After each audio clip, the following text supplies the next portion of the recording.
This channel does not promote any violent, harmful, or illegal activities. All content provided by this channel is meant for an educational purpose only.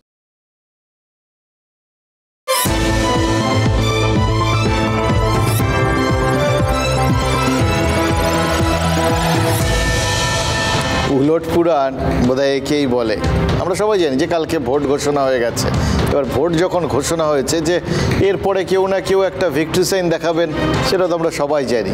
কিন্তু তা বলে সেটা আমাদের এখানে নরেন্দ্র মোদী দেখাতে পারেন, সেটা আমাদের এখানে রাহুল গান্ধী দেখাতে পারেন, কিন্তু কেউ না ভোট ঘোষণা হতেই কে ভিক্টরি সাইন দেখিয়েছে জানেন? ইমরান খান। পাকিস্তানে ভোট তো হয়েই গেছে, ইমরান খান নিজে জেলে, তার পার্টি ক্ষমতা দখল করতে পারেনি, গায়ের জোরে উল্টে তারা অভিযোগ করেছেন যে কারা গায়ের জোরে ক্ষমতা দখল করেছে না, এটা অবশ্য কমন একটা অভিযোগ। ওখানে গায়ের জোর ছাড়া কেউ ক্ষমতা দখল করে না। তো এই ক্ষেত্রেও ইমরান খানরা অভিযোগ করেছেন যে এই শরীফ, ভুট্টো এরা সবাই গায়ের জোরে ক্ষমতা দখল করে নিয়েছেন। তাহলে ইমরান ভিক্টরিটা দেখালেন কাকে? এই প্রশ্নটা তো উঠবেই, তাই না? এটা আমাদের সবার মধ্যেই থাকবে। ইমরান এটা অ্যাকচুয়ালি ভিক্টরি সাইন না, এটা একটা বড় সার্টিফিকেট দিয়েছেন। তিনি ভারতীয় গণতন্ত্রকে ওই ভিক্টরি দিয়েছেন, এবার ভিক্টরি সাইন দেখিয়েছেন, সার্টিফিকেট দিয়েছেন, বলে দিয়েছেন, বুঝিয়ে দিয়েছেন ভারতীয় গণতন্ত্রের জোর কতটা, এবং সেটা যে গোটা বিশ্বের ঈর্ষার বিষয় সেটা ইমরানের কথাবার্তার থেকে একদম স্পষ্ট। জেলে বসেই তিনি সাংবাদিকদের সঙ্গে কথাবার্তা বলছিলেন। এই বলার সময় ইমরান বলেছেন জানেন তো, পাকিস্তানেও যদি ইভিএমে ভোট হয় তাহলে রিগিং বন্ধ হয়ে যাবে। এবার পাকিস্তানের বনেদি সংবাদপত্রগুলো ফলাও করে সেই খবর ছেপেছে। ভেবে দেখুন ভারতের গণতন্ত্র কতটা শক্তিশালী, সেটা আসলে ইমরান খানদেরও অস্বস্তিতে শুধু ফেলছে না, তিনি দীর্ঘদিন ক্ষমতায় ছিলেন, তখনও কিছু করতে পারেননি। এবার পরিষ্কার বুঝিয়ে দিয়েছেন তিনিও যখন ছিলেন তাহলে ওই রকমভাবেই ভোট হতো আর কি। ইভিএম তো তার সময় ছিল না। ইমরানের অনুগামীরা সোশ্যাল মিডিয়ায় চুটিয়ে প্রচার করে যাচ্ছে যে কি বলেছেন তিনি, কিন্তু সেটা পাকিস্তানের মানুষ তারা শুনে কি ভাববেন, ভেতরে ভেতরে কত জ্বলবেন, তাতে ইমরানের জনপ্রিয়তা বাড়বে কি কমবে, এটা পাকিস্তানের বিষয়। অন্য দেশের বিষয়ে আমরা মাথা ঘামাই না, কিন্তু আমাদের দেশে ইমরানের কথা সেটা কি ওই আমাদের যে মুখ্য নির্বাচন কমিশনার কালকে যিনি ভোটের দিন ঘোষণা করলেন এবং অনেকগুলো কথা বললেন ইভিএম নিয়ে, তিনি কি শুনতে পেয়েছেন? কাল ভোট ঘোষণার সময় মুখ্য নির্বাচন কমিশনারও কিন্তু ইভিএম নিয়ে যাবতীয় প্রশ্নচিহ্ন একদম পরিষ্কার করে মুছে দিয়েছেন। শুধু মুছে দেননি, মানে যাতে কোনো সংশয় না থাকে কবিতার ঢঙে অনেক কিছু বলেছেন আর কি। কয়েকটা প্রশ্নও তুলেছেন কবিতার ঢঙে, যে নাচতে না জানলে উঠোন বাঁকা, আর জিততে না পারলে ইভিএম এর দোষ, চলবে না চলবে না। ये ईवीएम कह रही है, मैं नहीं कह रहा हूं। अधूरी हसरतों का इल्जाम हर बार हम पे लगाना ठीक नहीं, वफा खुद से नहीं होती, खता ईवीएम की कहते हो। और बाद में गोया जब परिणाम आता है तो उस पे कायम भी नहीं रहते, आप ही के पक्ष में रिजल्ट आ जाता है। ये क्या बात है भाई, कितने दिन? আচ্ছা, একে টেলিপ্যাথি বলবেন নাকি সেটিং বলবেন? মানে পাকিস্তানের জেলে বসে ইমরান খান ওই আক্ষেপের সুরে যেটা বললেন, আর দিল্লিতে বসে তারই প্রতিধ্বনি শোনা গেল। মজার ব্যাপার না? মজার ব্যাপার আরও আছে। যে দেশে ব্যালটে ভোট হয় সেখানে পরাজিত বিরোধী নেতা ইভিএমের কথা বলেন, আর আমাদের দেশে এখানে ইভিএমেই ভোট হয়, এখানেও কিন্তু বিরোধীরা ওই ইভিএম নিয়েই প্রশ্ন তোলেন। নদীর এপার কহে ছাড়িয়া নিঃশ্বাস, ওপারেতে সর্বসুখ আমার বিশ্বাস। এই পরম্পরাটা, মানে জয়ী এবং পরাজিতের এই যে দৃষ্টিভঙ্গির ফারাকটা, এটা কিন্তু তার মানে থাকবে সর্বত্র, সর্বসময়ে থাকবে। কিন্তু তা সত্ত্বেও এই ইমরান খানের এই বক্তব্যগুলো কোথাও গিয়ে ওই যে মানে কত দূর এই বিরোধীদের ভেতরে লাগে, মানে যাদের হেরে যেতে হয় তাদের ভেতরে কত বড় ক্ষোভ, আক্ষেপ, দুঃখ তৈরি করে। এইভাবে পাকিস্তানে বসে প্রাক্তন প্রধানমন্ত্রী, যিনি ভারতের সঙ্গে লড়াইটাকেই সব থেকে বড় করে চিরকাল দেখিয়ে এসছেন, তা তার মুখে ভারতের প্রশংসা, সেটা কতটা লাগলে হয় বুঝতে পারছেন? ভালো করে ইভিএম মেশিনটা চেক করবেন, ওদের প্ল্যান অনুযায়ী 20টা জায়গায় নাকি চিক লাগাচ্ছে। আমার তো মনে হচ্ছে মমতা বন্দ্যোপাধ্যায়ের মাথায় চিপ লাগানো আছে এবং সেই চিপটি খুলে একবার সার্ভিসিং করা দরকার আছে। এগুলো কেউ বিশ্বাস করবে বলুন তো? মমতা বন্দ্যোপাধ্যায় আজকে মেনে নিলেন কম করে 20টি সিট বিজেপি পাচ্ছে। দেখো, নোট বাতিলের সময় 2000 টাকার নোটে ওই চিপ তত্ত্ব সামনে এসেছিল। নিয়মিত এই সমস্ত টেকনিক্যাল বিভিন্ন হাইটেক রাজনৈতিক টেকনিক্যাল বক্তব্য আর কি, সেগুলো নিয়মিত আমাদের রাজনীতিকরা আমাদের সামনে নিয়ে আসেন, আর সাধারণ মানুষও মাঝে মধ্যে নিজেদের মতো করে সেগুলোকে ব্যাখ্যা করে নেন। আর এখন ইভিএমে চিপের অভিযোগ উঠছে।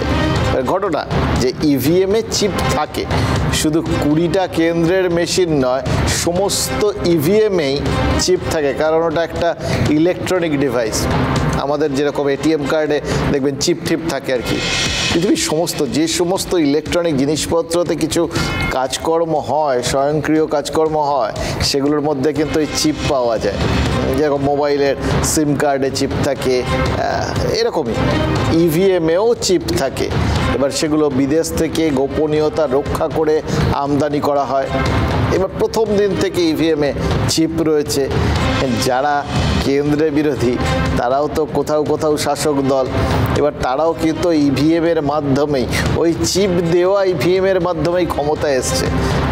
কিন্তু মুশকিল হচ্ছে যখন পরিস্থিতি এবং পজিশনটা বদলি হয়ে যায়, তখন কিন্তু রাজনীতি আর বিজ্ঞান মানে না, তখন মনোবিজ্ঞান মানে আমাদের মাথায় চিপ শব্দটা খুব খারাপ অর্থে চিরকাল প্রোগ্রামড হয়ে রয়েছে। আমরা ধরে নিই যে চিপ মানেই আড়ি পাতা, চিপ মানেই তার ভেতর ঢুকে পড়া যাবে, বাইরের থেকে রিমোটে সেটাকে চালনা করা যাবে। চিপ মানেই সোজা কথায় চুরি। তাই ইভিএমে চিপ আছে, ফলে ভোট চুরি হতেই পারে। কিন্তু চিপ ছাড়া ইভিএম কাজ করবে কি করে? বোতাম টেপার পর ভোটের তথ্য তো ওই চিপেই সংরক্ষিত হয়। কমিশনের মাথায় কি রয়েছে? 4টে ম। রতন টাটার ওই গুড এম ব্যাড এম যেগুলো তিনি বলে থাকেন সেরকম না, একদম অন্য অন্যরকম 4M। কমিশনের 4টি এম হচ্ছে মানি বা টাকা, মাসল বা পেশিশক্তি, মিস ইনফরমেশন বা গুজব ছড়ানো মানে মিথ্যা প্রচার, এবং মডেল কোড অফ কন্ডাক্ট বা আদর্শ আচরণবিধি। এর মধ্যে ওই মিথ্যা ইনফরমেশন ছড়ানোটা, মিস ইনফরমেশন, এই চিপ তত্ত্ব কিন্তু তার মধ্যে পড়ে।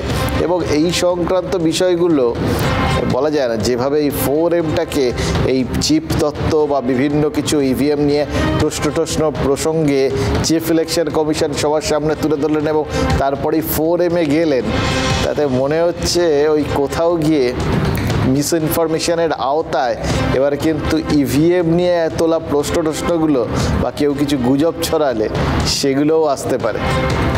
मेनली 4 चैलेंजेस हमारे पास हैं 4M's: muscle, money, miss information and MCC violations. Essentially 4 किस्म के ब्रॉड जो हमारे प्रोसेस हैं, और इसी के संदर्भ में पूरा जो प्रोसेस अब आज से शुरू होगा और जब तक चुनाव खत्म होगा तो इलेक्शन कमीशन का अधिकांश समय इन्हीं 4 चीज़ों में लगने वाला है कि how to control muscle power, how to control money power, how to control the menace of misinformation and how to control the violations which are done or at least to be done under MCC। দেখুন, বছর 60 আগের কথা, এই রাজ্যে তখন কংগ্রেসের শাসন ছিল। সেই সময় বামপন্থীদের প্রায় একটা বিদ্রূপ শুনতে হতো, তারা নাকি রাশিয়ার দিকে তাকিয়ে রাজনীতি করে। দিল্লিতে কাল মুখ্য নির্বাচন কমিশনার যখন সাংবাদিক বৈঠক করছিলেন, তিনি কি বাংলার দিকে তাকিয়েছিলেন? তার এই 4M শুনলেন তো, ওটার সঙ্গে বাংলা সেটা তো হুবহু মিলে যাচ্ছে। নির্বাচন কমিশনার মানির কথা বলেছেন, আমাদের রাজ্যবাসী টাকার পাহাড় দেখে ফেলেছেন। মানি বলে মানি, চারপাশে হানি। যাই হোক, রাজীব কুমার মাসল পাওয়ারের কথা বলেছেন। সন্দেশখালিতে তো আজও টায়ার জ্বলেছে, চারপাশে বিভিন্ন লোকজন বাঘ হয়ে তাদের মাসল পাওয়ার দেখাতে শুরু করেছেন। শাহজাহান সিবিআই হেফাজতে আদর যত্নে রয়েছেন। কাল বাঘের আরেক ভাই আলমগীরকে গ্রেফতার করে ফেলেছে কেন্দ্রীয় এজেন্সি। কিন্তু এগুলো কার বিজ্ঞাপন? পেশি নির্ভর রাজনীতির কল্যাণে রাজ্যের আর যেখানে যেখানে বন জঙ্গল রয়েছে সব জায়গায় যেরকম তল্লাশি হবে এটা যেরকম সত্যি, কিন্তু এটাও তো সত্যি এরকম বন জঙ্গল তেমন আমাদের রাজ্য জুড়ে রয়েছে। আর এরকম রাজ্য জুড়ে বাঘ ভাল্লুক, দুপে বাঘ ভাল্লুক আর কোথায় কোথায় রয়েছে বলুন তো। এরপর তৃতীয় জায়গাটার কথা তো আগেই বললাম, মিস ইনফরমেশন। এটার কথা মানে মিথ্যে বিভ্রান্তিকর তথ্য প্রচার ভোটের সময় যেটা হয়েই থাকে। সেটাতে অবশ্য গোটা দেশেই এই বিষয়টা আছে, নিজের মতো করে সবাই এই ব্যাপারে খেলাধুলো করেন আর কি। সোজা কথা নিজের মতো করে ব্যাখ্যা করেন, সেটা সত্যিই মিথ্যেই কি হলো বা সত্যির ধার ধারলো কিনা ওটা নিয়ে কেউ ভাবনা চিন্তার ধার ধারেন না। কিন্তু এখানেও হটস্পট বাংলা। সবেমাত্র সিএ বিধি কার্যকর হয়েছে, তৃণমূল নেত্রী মমতা বন্দ্যোপাধ্যায় সতর্ক করে দিয়েছেন নানা রকমভাবে মতুয়া সম্প্রদায়ের মানুষ নাগরিকত্বের দরখাস্ত করলেই যা সুযোগ সুবিধা এখন পান সব বন্ধ হয়ে যাবে। এবার সেটা নিয়ে আবার কেন্দ্রীয় স্বরাষ্ট্রমন্ত্রী অমিত শাহ তিনি অভিযোগ করেছেন যে তৃণমূল নেত্রী শরণার্থী আর অনুপ্রবেশকারীর তফাৎটা করেন না, বোঝেন না। এবার সিএ মতুয়ার বন্ধু কিনা, সিএ সংখ্যালঘুর শত্রু কিনা, এ নিয়ে বহু তথ্য প্রচার চারপাশে কিন্তু ছড়াবে, এটা বুঝতে পারছি, আমরাও বুঝতে পারছি, আপনারাও বুঝতে পারছেন। কারণ এটাই তো মনে হচ্ছে এই মুহূর্তে রাজনীতিকদের কাছে হট টপিক। এবার কমিশনের ওই মিস ইনফরমেশন নিয়ে দুশ্চিন্তার কারণ তো তার মানে আছে, এগুলো তো এড়িয়ে যাওয়া যাবে না। আর রইল বাকি মডেল কোড অফ কন্ডাক্ট, আদর্শ আচরণবিধি। এটা না একদম সোনার পাথর বাটে, বিশ্বাস করুন। আমাদের দেশে আদর্শ আচরণবিধি এটা নিয়ে যে যত জোর গলায় কথাবার্তা বলবেন তত জোরে কিন্তু কোথাও গিয়ে ওই কুট্টিদের ঘোড়ারাও হাসতে থাকবে। রাজীব কুমার তার সঙ্গে আরেকটা এমও উচ্চারণ করে ফেলতে পারতেন মিডিয়া, কারণ সংবাদ মাধ্যমই একমাত্র এই মডেল কোড অফ কন্ডাক্ট কিন্তু অক্ষরে অক্ষরে নিষ্ঠা ভরে পালন করে, অন্যরা ফাঁক খোঁজেন আর আমাদের ঘাড়ে দোষ চাপান। কিন্তু বিশ্বাস করুন আমরা তো জানি প্রতিটা মুহূর্তে ওই মডেল কোড অফ কন্ডাক্ট সামনে ঝুলিয়ে রেখে আমরা কিন্তু এই খবরাখবরগুলো আপনাদের সামনে তুলে ধরি। যেটা অন্যরকম লাগে তার কারণ রাজনৈতিক নেতারা বহু ক্ষেত্রেই মডেল কোড অফ কন্ডাক্টের ধার ধারেন না। এবার ওই মডেলকে মেডেলের মতো টাঙিয়ে রাখার চেষ্টা কি হবে না? নিশ্চয়ই হবে। জংলা উর্দির সঙ্গে চুকিতকিত খেলার একটা চেষ্টা কি ভোটের দিন হবে না? নিশ্চয়ই হবে। বাংলায় ভোট তো খেলাই, কখনো কখনো ছেলে খেলা, সেই খেলার ধারাভাষ্য দেওয়ার লোভ সেটা সামলা যায় বলুন তো। তাই কয়েকটা কথা আজ বরঞ্চ বলেই ফেলি, যে কথাগুলো না বললেই নয়।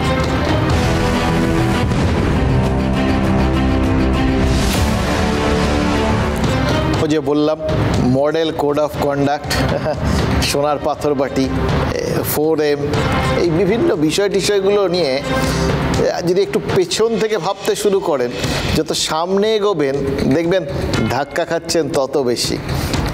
কে যে কি চাইছে আর সেই বিষয়টা কিভাবে কখন বদলে যাচ্ছে চাওয়া পাওয়াটা, সেটাই হচ্ছে এই ভোট যত এগিয়ে আসবে তত ইন্টারেস্টিং একটা বিষয় হয়ে দাঁড়াবে। ধরুন এই যে অনেক দিন আগের থেকে 1 মার্চ থেকে কেন্দ্রীয় বাহিনী আমাদের রাজ্যে চলে এসছে, বিরাট সংখ্যায় চলে এসছে, তারা রুট মার্চ করতে শুরু করে দিয়েছে। তারাই নাকি ঠিক করবে ওই এখানকার পুলিশের ওপরে শুধু নির্ভর না করে, তাদের বক্তব্যের ওপর নির্ভর করেই নাকি ওই বিভিন্ন জায়গায় কোন কোন স্পর্শকাতর বুথ আছে, কোথায় কোথায় বাড়তি নজরদারি দরকার, সেগুলো সব ঠিক হবে। মানে তাদের একটা বিশেষ ভূমিকা এবং তাদের আগুয়ান ভূমিকা, কারণ তারা ভোট ঘোষণার আগের থেকে এখানে রয়েছে, এটা আমরা দেখতে পাচ্ছিলাম। আর সেটা নিয়ে শাসক দলের বিভিন্ন বক্তব্যও শুনতে পাচ্ছিলাম এবং কোথাও গিয়ে যেন খুব আত্মশ্লাঘায় লাগছিল, আত্মমর্যাদায় লাগছিল যে আমাদের রাজ্যে পুলিশ রয়েছে, প্রশাসন রয়েছে, তারপর বাইরের থেকে এরকম বাহিনী আনা মানে তো আমাদের রাজ্যের মানসিকতা, আমাদের রাজ্যের এই প্রশাসন, আমাদের রাজ্যের পুলিশ, এই সব নিয়ে প্রশ্ন তুলে দেওয়া, এর কোনো মানে হয়? এটা আমাদের বঙ্গীয় যে মর্যাদা সেটাকে তো কোথাও গিয়ে ক্ষুণ্ণ করা হচ্ছে, এরকমই তো শুনছিলাম। সবাই বেশ ক্ষুব্ধ, বেশ বিরক্ত হচ্ছিলেন কেন্দ্রীয় বাহিনী এসছেন বলে। আজকের গল্পটা, আজকের গল্পই বটে, এটা গল্পের মতোই লাগছে আর কি। এইগুলো ঘটনাগুলোই শুনলে আপনারা বুঝতে পারবেন কখন যেন মনের ভাবটা কিভাবে বদলে যায় এবং নিজেরাই কে কিভাবে কোনটা দরকার সেটা আমাদের সামনে খুব পরিষ্কার করে দেন। গড়ফার পালবাজারে আজ পার্কিং নিয়ে দুটো গোষ্ঠীর মধ্যে অশান্তি হচ্ছিল, হতেই পারে, কোনো সমস্যা নেই, সেটা সামলাতে গেছিল হচ্ছে পুলিশ। এই পর্যন্ত বিষয়টা একদম চেনা ছকে আছে, কিন্তু তারপরের গল্পটা খুব ইন্টারেস্টিং। মারমুখী জনতার সামনে পুলিশের প্রতিরোধ টেকেইনি, 2 দফায়, একবার না দুবার। প্রথমবার গিয়ে ওরকম গন্ডগোল হয়েছে, মানুষ এমন ধাওয়া দিয়েছে, মারমুখী হয়েছে, পুলিশ ফেরত চলে এসছে, আবার গেছে, আবার এক ঘটনা।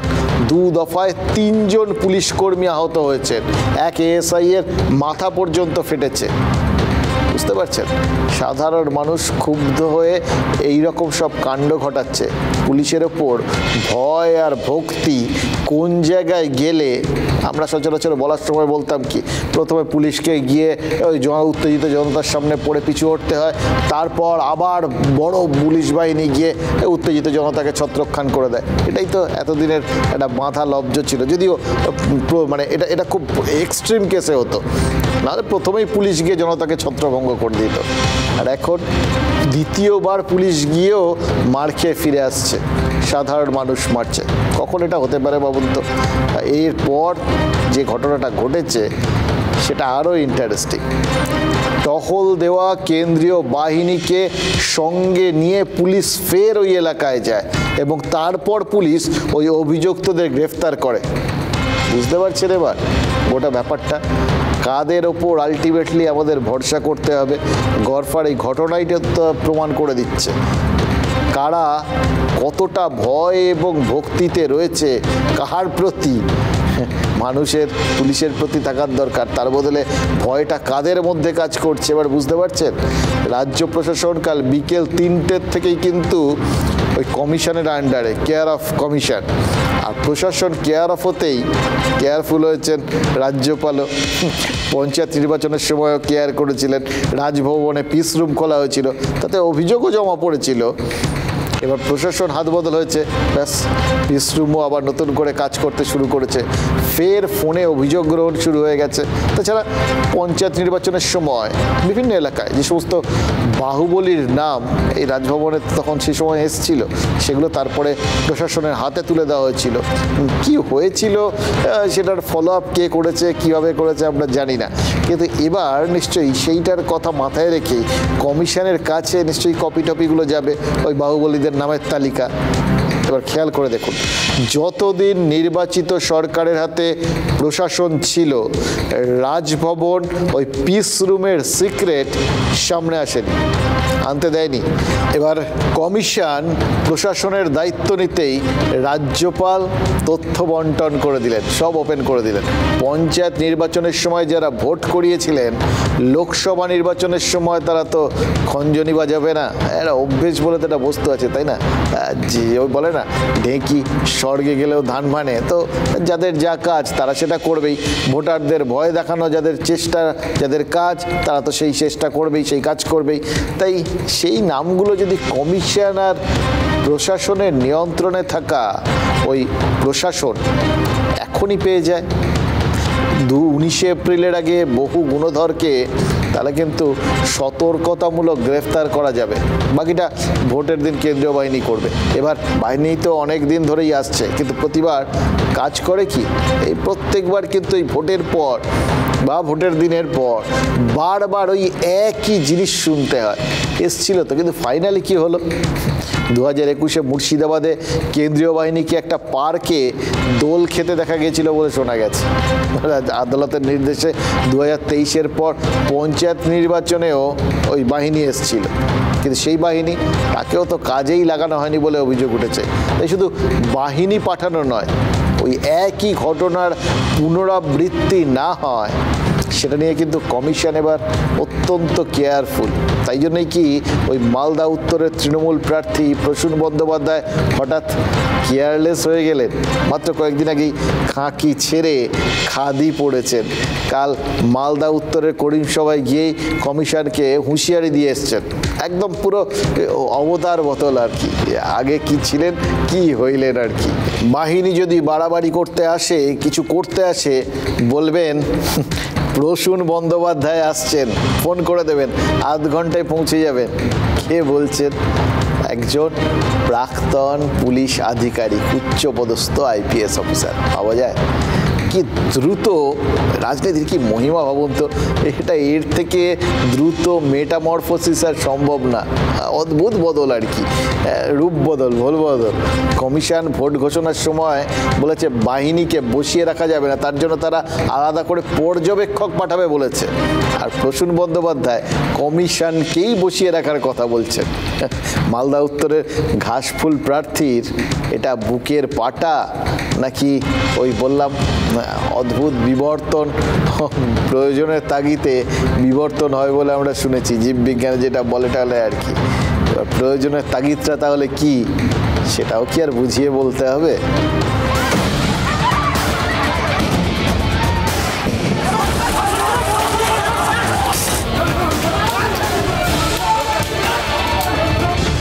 সংঘর্ষ, রক্ত, মৃত্যু।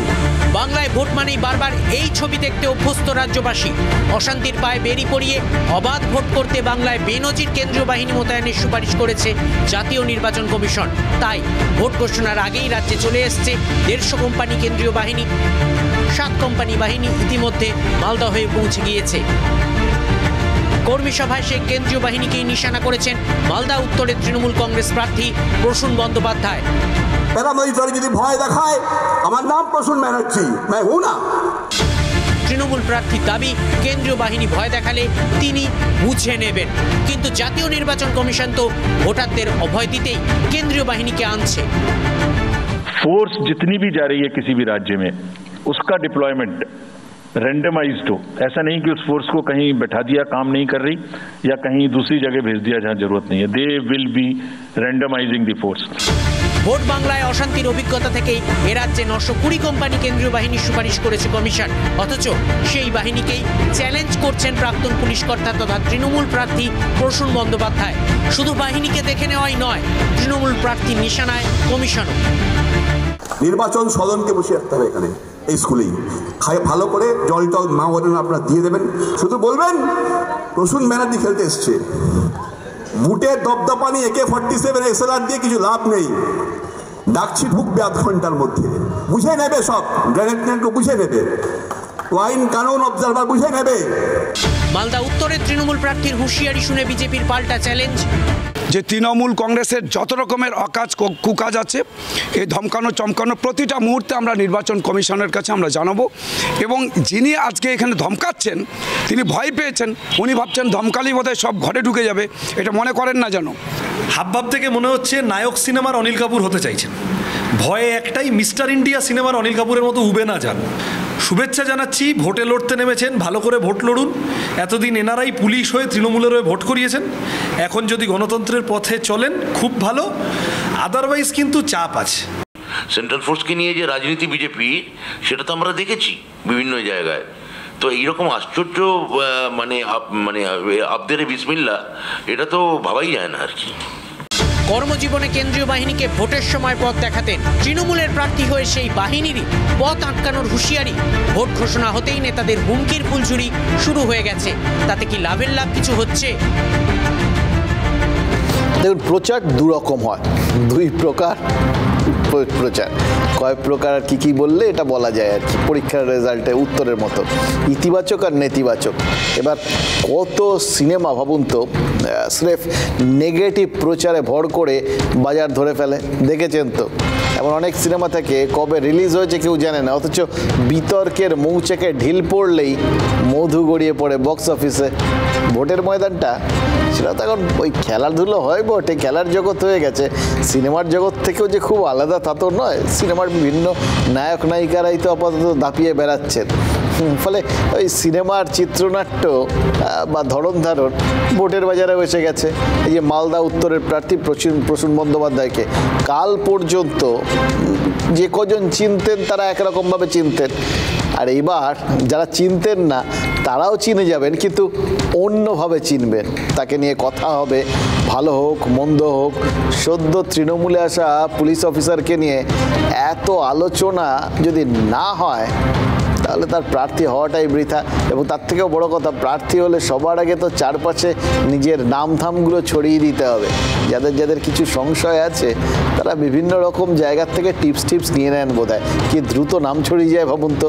তবে এটা একটা উল্টো দিক আছে জানেন তো, সবটা যে ওইরকম স্ট্রেট ওয়েতে চলে, ওই যে জনসংযোগের ভাষায় নেগেটিভ প্রচার ও প্রচার, এইটা ভেবেই কিছু কিছু লোক সেটাকে ইউজ করে দেন, শুধু ওই ফয়দাটা পাবেন এরকম ভেবে নেন। ব্যাপারটা কিন্তু সেরকম না। কিছু কিছু লোকের কাছে এই পৌঁছে যাওয়া এবং ছড়িয়ে যাওয়াটা সেটাও আবার অপছন্দ হতে পারে। সবাইকে আর সবার ছড়িয়ে যাওয়াটাকে খুব প্রশংসার চোখে দেখেন। এই যেরকম এই প্রাক্তন পুলিশ অফিসার যার কথা বলছিলাম এতক্ষণ, তাকে নিয়ে যে এই যে এত আলোচনা, এটা বোধহয় জেলা তৃণমূল সভাপতির সহ্য হয়নি, তাই তিনিও কুকতার ঝাঁপি নিয়ে বসে পড়েছেন। কে কাকে ছাপিয়ে যায়। আব্দুল রহিম বক্সি মালদা তৃণমূলের জেলা সভাপতি, তার কয়েকদিন ধরেই শুনছিলাম আর কি, তিনি আস্তে আস্তে ধার বাড়াচ্ছিলেন বা শান দিচ্ছিলেন আর কি। তার কয়েক পুরনো মন্তব্য শুনছিলাম, আর সেগুলো শুনলে আপনাদেরও মনে হবে কি জানেন তো, মনে হয় এটা বিশেষ এক্সপার্টাইজ আছে, চামড়া খুলে নেওয়া। মানে মুখে বলা হয় কিন্তু কত রকমভাবে চামড়া গুটিয়ে নেওয়া যায় বা খুলে নেওয়া যায় সেটার পর একটা তিনি শর্টকাট দিয়ে রেখে দিয়েছেন। এই এক্সপার্টাইজগুলো এর আগে একজনের ছিল, তিনি বহু কিছু করতেন, ঢাক বাজাতেন চরাম করে। তিনি বহুদিন দিল্লিতে রয়েছেন, এখন তিহার জেলে, কিন্তু তার নোহাউটা কেউ নেবেন না তা তো হয় না। আর ভোটের এরকম ভরা মরশুমে এটা ঘটনা যে কেষ্টর বাণী নিশ্চিতভাবেই বড় মিস, কিন্তু পদার্থবিজ্ঞানের সূত্র জানেন তো, শূন্য স্থান কখনো ফাঁকা থাকে না। এক কেষ্ট গাঢ়দে থাকলে খই ফোটানোর জন্য আরও কেষ্টরূপী, কেষ্টর তো বহু অবতার হয় তাই না, কখনো তা প্রসূনের মতো, কখনো তা রহিমের মতো। এইরকম অদ্ভুত একটা অবতার ছড়িয়ে যাওয়া চারপাশে, বহু রূপে সম্মুখে তোমার ছাড়ি কথা খুঁজিছ ঈশ্বর, এটার এত ভালো নিদর্শন একদম হাতে কলমে বুঝিয়ে দেওয়া আর কোথাও সম্ভব না। বিশ্বাস করুন, দেখে মনে হচ্ছে কমিশনের কাজটা কিন্তু বেশ কঠিন হতে চলেছে। মুখ্য নির্বাচন কমিশনার যতই কুকথা বন্ধের আহ্বান করুন, এটা কি হয়, যে জিনিসটা সংস্কৃতির মধ্যে ঢুকে গেছে সেটা উপড়ে ফেলা যে কত কঠিন, সেটা মনে হচ্ছে কমিশন এবার বুঝতে পারবে। কারণ বাকিদের কারুর বোঝার বা ওপরানোর বিশেষ যে তাগিদ আছে মনে তো হচ্ছে না। বেঈমান বিশ্বাসঘাতক সিপিএমদেরকে চিহ্নিত করে গ্রাম ছাড়া করার চেষ্টা করতে হবে বন্ধু, গ্রামে বয়কট করার চেষ্টা করতে হবে। যে সমস্ত কংগ্রেসীরা গরিব মানুষের পাশে দাঁড়ায় না তাদেরকে সমাজের মধ্যে চিহ্নিতকরণ করে ঘরে করার চেষ্টা করতে হবে বন্ধু। বিজেপির ওই বড় নরখাদক আর কিছু দালাল বসেছে পশ্চিমবঙ্গের বুকে, জেনে রাখো তৃণমূল কংগ্রেস কর্মীরা তোমাদের ওই দাঁত হাত পা ভেঙে চুরমার করে দিবে। চোরের মতো বাড়ি বাড়ি ঢুকে যেভাবে কানে ফিসফিস করে তৃণমূলের বিরুদ্ধে বলার চেষ্টা করছো, মায়েরা চোরের মতো বাড়িতে বেঁধে রেখে পিঠের চামড়া টানা নিয়ে দিবে। এখনো মমতা ব্যানার্জির বিরুদ্ধে, অভিষেক ব্যানার্জির বিরুদ্ধে যদি কেউ গাল দেওয়ার চেষ্টা করে তার পিঠের চামড়াটা টেনে নিব, এটা রহিম বক্সি আজকের দিন দাঁড়িয়ে এখানে বলছে। আচ্ছা একটা কথা বলুন, এই যে বিভিন্ন বেশ চট জলদি রেমেডি কীভাবে আজকাল ইউটিউবে থাকে জানেন তো, কীভাবে এই ধরুন আলু পচবে না, কিভাবে ওই রসুনের কোয়া ছাড়াবেন, এরকম দেখবেন বিভিন্ন টিপস থাকে আর কি। ঠিক সেরকম কীভাবে চট জলদি গায়ের ছাল ছাড়াবেন এইটাও আজকাল নেতারা মাঝে মধ্যে দিয়ে থাকেন। আর এই সমস্ত টিপসগুলো যদি না থাকে না, তাহলে ভোটটাকে কীরকম আলুনি লাগে না? এটা তো আমাদেরও অভ্যেস হয়ে গেছে, আমরাও এগুলো শুনতে বেশ ভালোই বাসি আর কি। ভোটের আগে নেতারা গরম কথা না বললে আর কবে বলবেন? আর যদি নেতারা গরম কথা নাই বলেন, কর্মীদের গা গরমটা হবে কি করে? আর তারপর দেখুন সব কিছুর একটা অন্য দিক থাকে, আমাদেরও তো একটু গা গরম করার দরকার। এই সমস্ত নেতাদের কথাবার্তা শুনলে নিজেদের বেশ আর চাঙ্গা লাগে। লোকজন চাঙ্গা হলে তবে না ভোট দিতে যাওয়ার উৎসাহ পাবে। এবার ভোট দিতে যেতে কজন পারবে না, সেটাও একটা তো মনের মধ্যে একটা দ্বিধা দ্বন্দ্ব তৈরি হবে, তাই না? এই বিষয়গুলো যতক্ষণ না থাকে, একটা সংশয়, দ্বিধা দ্বন্দ্ব, ভয়, আতঙ্ক, চনমনে ভাব, এই সব কিছুর মিলমিশ যদি না থাকে না, একটা পাঁচমিশালি ব্যাপারটা ঠিক জমিয়ে তৈরি হয় না। তাহলে ভোট হওয়ার মানেটা কি হলো? ঝিমিয়ে থাকা মানুষজনকে এমনিতে দেখুন চাঙ্গা করতে কি লাগে জানেন? টনিক। আর ঝিমিয়ে থাকা কর্মীকে সেখানেও টনিক লাগে যদি চাঙ্গা করতে হয়। সেক্ষেত্রে টনিকটা অন্যরকম, ভোকাল টনিক। এবার সেই ভোকাল টনিক কমিশনের যদি হজম না হয়, তাহলে কিন্তু আবার কারোর জন্য, মানে যারা টনিক দিচ্ছেন, ভোকাল টনিক বিশারদ, তাদের জন্য তাদের দলকে বেকায়দায় পড়ে যেতে হতে পারে। মানে এটা এর আগের দিন নির্বাচন কমিশনার যা বললেন তার ভিত্তিতে বলছি, 4M তত্ত্ব অনুযায়ী। এবার সেটা কতটা তত্ত্ব হিসেবে থাকবে আর কতটা বাস্তব পরিস্থিতিতে অনেকের সত্যলোভ করবে, সেটা কয়েকদিন পর বুঝতে পারবো, ভোটের সময় বুঝতে পারবো। দেখুন এর আগে আমরা কি দেখেছি, যে অনুব্রত মণ্ডলের একটা বিশেষ নাম ডাক ছিল, নিজের জেলা শুধু না, বিভিন্ন জেলাতেও তাকে ডাকা হতো ভোকাল টনিক দেওয়ার জন্য। তৃণমূলে নিশ্চয়ই, এখন তিনি তো নেই, নিশ্চয়ই কাউকে না কাউকে লাগবে। ফলে রহিম বক্সির কিন্তু মনে হচ্ছে পলিটিক্যাল কেরিয়ারটা স্ট্রং হতে পারে। শিগগিরই অন্যান্য জেলার থেকেও তিনি ডাক পেতে পারেন, কারণ কোনো জেলায় নাকি কর্মীরা নেতিয়ে পড়েছেন বলে শোনা যাচ্ছে। বিভিন্ন কারণ আছে, নবীন প্রবীণ বিভিন্ন দ্বন্দ্ব দ্বিধা এই সমস্ত রয়েছে। ধরুন উত্তর 24 পরগনার জেলা পরিষদের সভাধিপতি নারায়ণ গোস্বামী, তিনি তো খোলা মঞ্চে স্বীকার করে নিয়েছেন যে তৃণমূল কর্মীরা এলাকায় নিজেদের পরিচয় দিতে লজ্জা পাচ্ছেন। আচ্ছা, ভোটের মুখে এ সমস্ত বললে দলের কর্মীদের মনোবলের আর কি থাকে বলুন তো? আর যদি তারা সবাই এরকম লজ্জিত হয়ে লবঙ্গলতিকার মতো নেতিয়ে পড়েন, তাহলে তো ভোটে হয়ে গেল। জেলা পরিষদের সভাধিপতিকে কিন্তু জেলার মুখ্যমন্ত্রী হিসেবে ধরা হয়, এরকম তিনি যদি এরকম কথা মঞ্চে দাঁড়িয়ে বলেন, তো লজ্জা ঢাকতে ম্যানচেস্টারের সব কটন মিলের কাপড় কম পড়ে যাবে।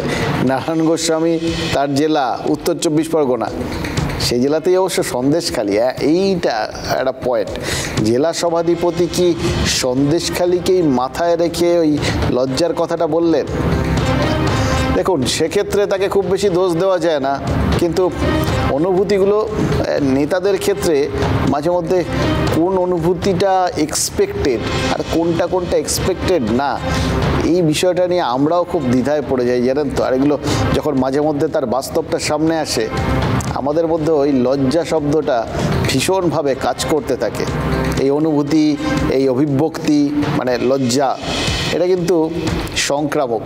তাপস রায় গত সপ্তাহেই আমাদের স্টুডিও এসে বলে গেছেন যে বিধানসভায় যখন বিজেপি ওই চোর বলে স্লোগান দিত, তার শরীর খারাপ লাগতো। এবার শরীর খারাপ লাগলেই সবাই যে মানে একই রকম অনুভূতি হবে এরকম তো না, কেউ শরীর খারাপ কাটিয়ে নেওয়ার রাস্তাও খোঁজেন। যেরকম জলপাইগুড়ির প্রার্থী ভোকাল টনিক দিয়েছেন এবং বলে দিয়েছেন চোর বললে পাল্টা চোর বলুন। তার মানে কিন্তু চোর শব্দটা শুনতে হচ্ছে, আর চোর শুনে কর্মীদের খারাপও লাগছে। এটাই তো স্বাভাবিক। কার ভাল লাগে এই সমস্ত কথাবার্তা শুনতে? রাজনীতি করার পেছনে কিছু আবেগ থাকে, কিছু তাগিদও থাকে। সবার মধ্যে যে এই কেরিয়ার গড়ার প্রবণতা থাকে এরকম তো নয়। আর সবাই যে যদিও বলে চক্ষু লজ্জা ভয় তিন থাকতে নয়, তো সেরকম ব্যাপারটা না, এটা অন্যরকম ব্যাপার আর কি। কিন্তু তা সত্ত্বেও খারাপ তো কারুর লাগে, তাই প্রার্থীকে মুখ খুলতে হচ্ছে, কারণ ভোটের সময় নেতিয়ে থাকা কর্মীরা তো নেতার কাছে অভিশাপ। আর সেক্ষেত্রে তারা যখন বুঝবেন যে কর্মীরা এরকম নেতিয়ে রয়েছেন, তারা নিজেরাও কি ভেতরে ভেতরে গুটিয়ে যাবেন না? আর যখন একটা দল গুটিয়ে যাবে, অন্য দল তো পোয়া বারো। ওরা যদি বলে চোর, ওদেরকে বলতে হবে মহাচোর। ঠিক ঠিক ঠিক ঠিক। আমি তৃণমূল করি, মিটিং আসি, কিন্তু পাড়ার লোককে গিয়ে বলতে লজ্জা পাচ্ছি। প্রথমজন বিজেপির প্রতি তীব্র আক্রমণাত্মক। গেরুয়া শিবিরকে কিভাবে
কিন্তু পাড়ার লোককে গিয়ে বলতে লজ্জা পাচ্ছি।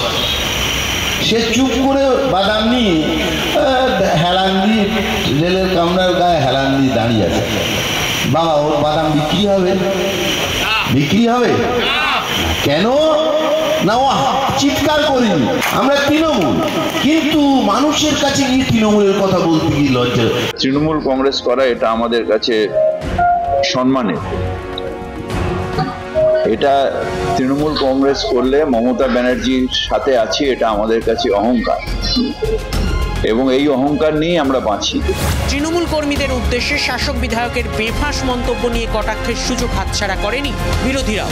অনৈতিকভাবে ভোট লুট থেকে, তোলাবাজি থেকে বিরোধীদের হুমকি দেওয়া, এই সমস্ত কিছুর অভিযোগ এনার সম্পর্কে আছে। আয়নার দিকে তাকিয়েছেন, খুব ভালো, ভবিষ্যৎটা দেখতে পাচ্ছেন আরও ভালো।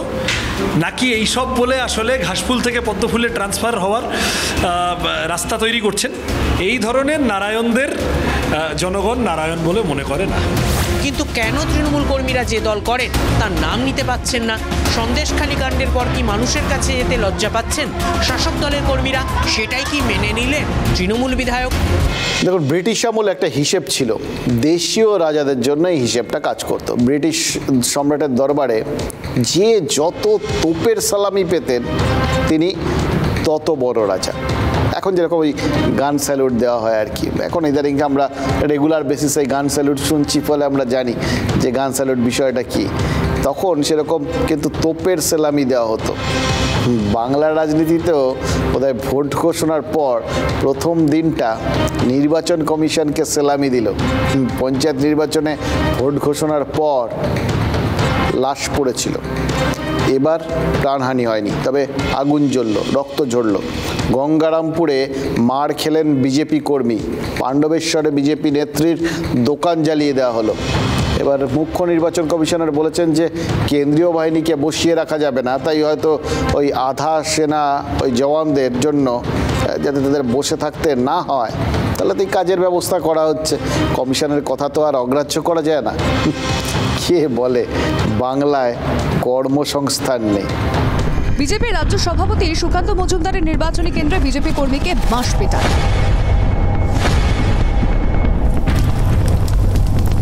আসানসোল লোকসভার পাণ্ডবেশ্বরে বিজেপি নেত্রীর দোকানে আগুন।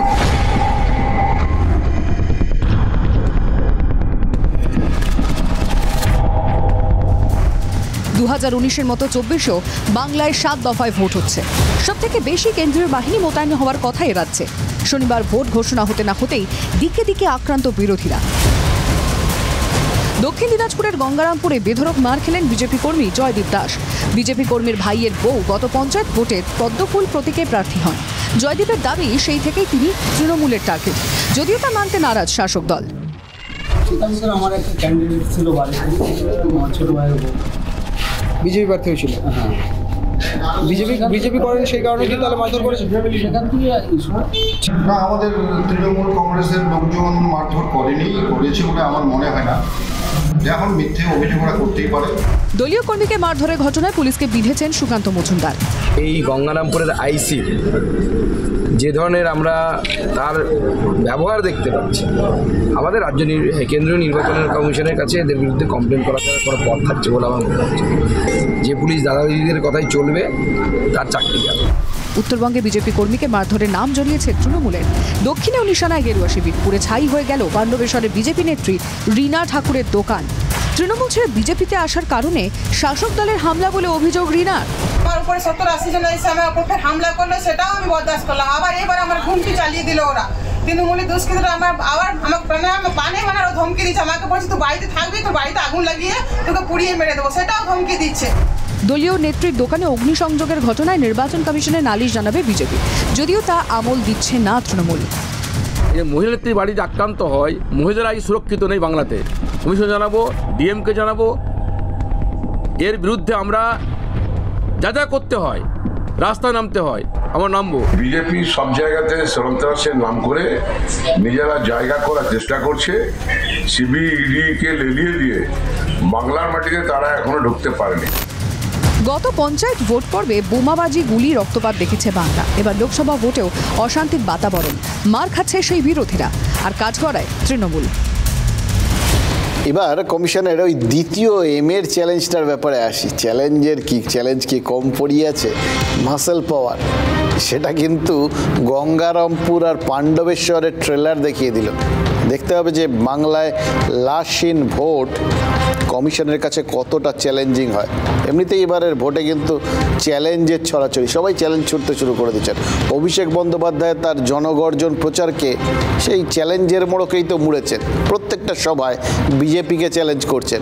এবার খোলা মঞ্চে তার সাথে বিতর্কে অংশ নিতে হবে, এই রকম চ্যালেঞ্জ ইদানিংকালে বোধহয় আমরা দেখিনি। জানেন তো, দেখিনি এই জন্যে বলছি যে মাঝে মধ্যেই ওকে চ্যালেঞ্জ করেন, কিন্তু যেটা আমেরিকার প্রেসিডেন্ট নির্বাচনের সময় আমরা দেখি, সে দেশে কিন্তু এই ভোটের গতি প্রকৃতি নির্ধারণে ওই চ্যালেঞ্জ এবং তার পরিপ্রেক্ষিতে যে বিতর্কগুলো হয়, তাদের সবাইকে, যে দুজন প্রার্থী তাদের সরাসরি বিতর্কে দাঁড়াতে হয়, একে অন্যের মধ্যে বিতর্ক হয়, নিজেদের বক্তব্য রাখেন, জনসমক্ষে সেই বক্তব্য আসে, মিডিয়ার মাধ্যমে সবাই দেখতে পান এবং তার মাধ্যমে ভোটাররা স্থির করেন যে কার ওপর ভরসা রাখবেন, কাকে বাতিল করবেন। কিন্তু এই রকম খোলা মঞ্চে এক পলিটিক্যাল পার্টি আরেকটা পোডিয়াম ফাঁকা রেখে বিতর্কে আহ্বান জানাচ্ছে প্রতিপক্ষ পলিটিক্যাল পার্টিকে, এরকম কিন্তু খুব একটা দেখা যায়নি। আর বিষয়টা কি? অভিষেকের দাবি গত 3 বছরে বাংলাকে আবাস যোজনায় 1 টাকাও বরাদ্দ করেনি কেন্দ্র। এটাই অভিষেকের চ্যালেঞ্জ। এবার এতদিন সেগুলোকে আমরা দেখেছি যে এগুলো রাজনীতিতে চ্যালেঞ্জ হলে সেটা পাল্টা চ্যালেঞ্জ হবেই আর কি। জাতশত্রু শুভেন্দু তিনিও তো আছেন, তিনি অস্বীকার করেন কি করে? তিনি সোশ্যাল মিডিয়ায় নথি দিয়ে দাবি করেছেন যে 2022 সালের মার্চে 687 কোটি টাকা আবাসে বরাদ্দ করেছিল কেন্দ্র। এবার তৃণমূলের জবাব দেওয়ার পালা। চ্যালেঞ্জের খেলাটা কিন্তু জমে গেছে এবং বোঝা যাচ্ছে যে মঞ্চের মধ্যে ওই মঞ্চ সাজিয়ে রাখলেও তার জন্য ওই চ্যালেঞ্জ পাল্টা চ্যালেঞ্জ, জবাবদিহি, এর জন্য কিন্তু অন্য প্ল্যাটফর্ম সবাই খুঁজে নেবেন। আপনি দেখান শ্বেতপত্র 2021-22, 23-24 অর্থবর্ষ, এই 3 বছরের 10 পয়সা যদি আবাসে নরেন্দ্র মোদীর সরকার প্রমাণ দিতে পারে, আমি রাজনীতি ছেড়ে দেবো। আবার মুখ থেকে বলে দিয়ে যাচ্ছি, ভাইপো যা বলেছেন তাকে তো চ্যালেঞ্জ দিয়ে দিয়েছে ভাইপোর বিরোধীরা। এবার ভাইপো কি করবে? ঠিক করুক, রাজনীতি ছেড়ে দেবে, দিক, ওসব হিম্মত হবে না। ওই রাজনীতির সঙ্গে ওর টাকার সম্পর্ক আছে, ও রাজনীতি করে টাকার জন্য। অর্জুন সিং যদি ব্যারাকপুরে যেতে আমি দাঁড়িয়ে ঘোষণা করে দিচ্ছি আমি রাজনীতি ছেড়ে দেবো, কে বলেছিলেন? তার নাম অভিষেক ব্যানার্জি। অর্জুন সিং জিতলেন, অভিষেক ব্যানার্জি রাজনীতি ছাড়লেন না, কারণ রাজনীতি ছাড়লে লুঠের টাকা পাবেন না। উনি যেটা টুইট করেছেন সেটা তো আমরা অ্যাকনলেজ করছি, সেটা 2021 সালের আগের টাকা 2021-22 সালে আমাদের মিটিয়েছেন। আমরা বলছি 21 সালের যে টাকাটা বরাদ্দ হয়ে আছে 100 দিনের টাকা এবং আমাদের আবাস যোজনার টাকা, আমরা তো অভিষেক বন্দ্যোপাধ্যায় সেই টাকাটা মেটানোর কথা বলেছেন। শুভেন্দু অধিকারী মিথ্যাচার করছেন, জাগলারি অফ ওয়ার্ডস, সম্পূর্ণভাবে বিকৃত তথ্য পরিবেশন করছেন। অভিষেক কি পরের সভায় একই চ্যালেঞ্জ ছুড়বেন? মানে যেহেতু শুভেন্দু এরকমভাবে তার বক্তব্যের পরিপ্রেক্ষিতে কাগজপত্র নথি দিয়ে বলে দিয়েছেন যে তিনি যেটা বলছিলেন সেটা ঠিক নয়, তাহলে তারপরেও কি একই চ্যালেঞ্জ ছুড়বেন? কারণ দলকে লড়াইয়ে রাখা সাধারণ সম্পাদক হিসেবে তার দায়িত্ব, আর ভোটারের কানে কেন্দ্রীয় বঞ্চনার অভিযোগ তুলে দেওয়া সেটা তো তৃণমূলের কৌশল। এটা কেন্দ্রীয় সরকার নির্বাচনের ভোট, এবার ভোটারকে যদি বোঝানো যায় কেন্দ্র বাংলাকে বঞ্চিত করে রেখেছে তাহলে তো তৃণমূলের কাজটা সহজ হয়ে যায়। এবং তার মধ্যে খেয়াল করে দেখুন, এই কেন্দ্রীয় বঞ্চনার পরিপ্রেক্ষিতেই ডায়মন্ড মডেলের জন্ম দিয়েছেন অভিষেক। তিনি দেখিয়েছেন যে জনপ্রতিনিধিরা তারা প্রয়োজনে নিজেরা উদ্যোগী হয়ে জনগণের দাবি দেওয়া চাহিদার জায়গাটা মিটিয়ে দেবে যদি কোথাও কেন্দ্র বঞ্চনা করে। এবার সেইটা শুধু তাই নয়, তার সেই রাস্তায় সরকারকে হাঁটতে হবে। মানে প্রত্যেকটা ক্ষেত্রে মানুষের পাশে দাঁড়ানোর কাজটা তারা করে দেবেন, নেতারা করবেন, এবং সেই অনুযায়ী সরকারও নির্দ্বিধায় কোথাও ইগোতে ভুগবে না যে একজন সাংসদ করে দেখিয়েছেন বলে সেই রাস্তাতেই হাঁটতে হবে। কিন্তু যেহেতু ওটা মানুষের পাশে দাঁড়ানো, সুতরাং সরকারও সেই রাস্তায় হাঁটবে। মানে একই সঙ্গে বঞ্চনার অভিযোগটা বড় করে দেখানো গেল, অন্যদিকে মানুষের পাশে দাঁড়ানোর সদিচ্ছাটা এবং মানে শুধু কথার কথা না কাজে করে দেখানো হচ্ছে এই প্রচারটা, সেটাও করে দেওয়া হলো। এরকম ডবল অ্যাকশন ব্যাপার এটা ছাড়া যায় নাকি? এখন বিজেপির কৌশল হচ্ছে পাল্টা প্রচারে বাংলাকে বোঝানো যে কেন্দ্রীয় অনুদানের রাস্তায় সবচেয়ে বড় বাধা সরকারি। কিন্তু তৃণমূল 42টা আসনে প্রচার করছে, আপাতত বিজেপি মাত্র 19টা, বাংলায় বাকি 23টা আসনে বিজেপির প্রার্থী ঘোষণা হতে এখনও বাকি। কেন্দ্রীয় বৈঠকে যোগ দিতে দিল্লি উড়ে গিয়েছেন সুকান্ত মজুমদার আর শুভেন্দু অধিকারী। কাল বৈঠক, আশা করা যায় দুদিনের মধ্যেই বিজেপির প্রার্থী তালিকাটা ঘোষণা হয়ে যাবে। তার ফলে তারা তখন ওই পুরোদস্তুর, তাদেরও ওটাই বোঝানোর কাজ যে যেটা পাশে দাঁড়াচ্ছে সেই পাশে দাঁড়ানোর প্রয়োজনীয়তা যেটা বলছে সেটা ভ্রান্ত।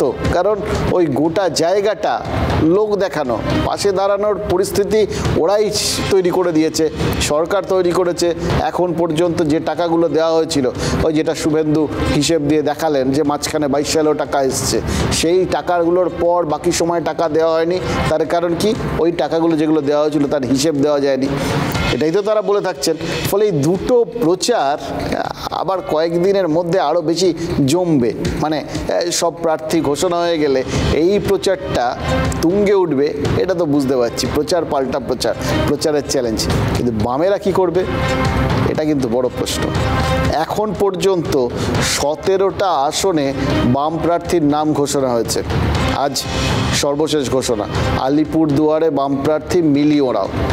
বাকি 25টা আসন, সেখানেও কি প্রার্থী দেওয়া হবে কংগ্রেসকে? তাদের নিয়ে কী করা হবে? জোট হবে? কোনো আসন ছাড়া হবে? আইএসএফ তারা তো 8টা আসনে প্রার্থীর নাম ঘোষণা করে দিয়েছে, তার মধ্যে যাদবপুর আর শ্রীরামপুরে প্রার্থী ঘোষণা করে দিয়েছে বামেরাও। ডায়মন্ড হারবারে কি নওশাদের স্বাদ মিটিয়ে দেবে 2021-এর জোট শরিক? এরকম বহু প্রশ্ন চারপাশে কিন্তু ঘুরে বেড়াচ্ছে। এবং বিমান বসু খেয়াল করে দেখুন, শেষ দিন নওশাদকে কোনো রকম কোনো বন্ধু বার্তা দেননি, কিন্তু সেকেন্ড থট সেটা তো থাকতেও পারে। কাল গভীর রাত পর্যন্ত নাকি বামফ্রন্টের বৈঠক হয়েছে। এটা দেখে না একটা অদ্ভুত জিনিস মনে পড়লো। আচ্ছা, প্রার্থী খুঁজতে রাত জাগার কি দরকার? হ্যারিকেন নিয়ে প্রার্থী খুঁজতে বের হবেন নাকি? আরও একটা জিনিস মনে হয় জানেন তো, কারা রাত জেগে পড়ে? যারা সারা বছর পড়ে না, তাদের পরীক্ষার আগে কিন্তু রাত জাগতে হয়। এক্ষেত্রেও সেই ব্যাপারটাই কি খেটে যাচ্ছে? কে জানে, যারা পড়াশুনো করেছেন তারাই উত্তরটা দিতে পারবেন।